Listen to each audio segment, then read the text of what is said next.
దేవుని యొక్క ప్రమేయం ఎంత గొప్పదో తెలుసా? దైవికంగా ఉన్న మన జీవితాల్లో దేవుని ప్రమేయం ఎంత ఉన్నతమైందో తెలుసండి.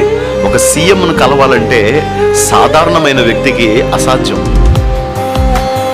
సీఎంను కలవాలంటే సాధారణమైన వ్యక్తికి అసాధ్యం. కానీ మధ్యలో మీ వార్డు కౌన్సిలర్ ఉన్నాడుగా, మీ ఏరియా ఎమ్మెల్యే ఉన్నాడుగా, మీ యొక్క ఎంపీ ఉన్నాడుగా, మీ యొక్క అని చెప్పడు దేవుడు. స్ట్రైట్గా నా దగ్గరికి రా, నేను నీతో మాట్లాడతాను. అదండి దేవుంది. మధ్యలో ఎవరో మాటలు నమ్మి ఆయన సంతకాలు పెట్టడు. ఎవరో చెప్పిన మాటలకి ఏమారిపోడైనా నిన్ను స్వకీయంగా సొంతంగా పరీక్షిస్తాడు దేవుడు. అందుకే మనం అందరం కూడా ఆయన కిందున్న వాళ్ళ చేతిలో ఉండం, ఆయన చేతిలోనే ఉంటాం. మీరంతా ఇక్కడ సంఘంలో కూర్చున్నారు కానీ మీరు నా చేతిలో ఉండరు, ఆ కన్న తండ్రి చేతిలోనే ఉంటారు.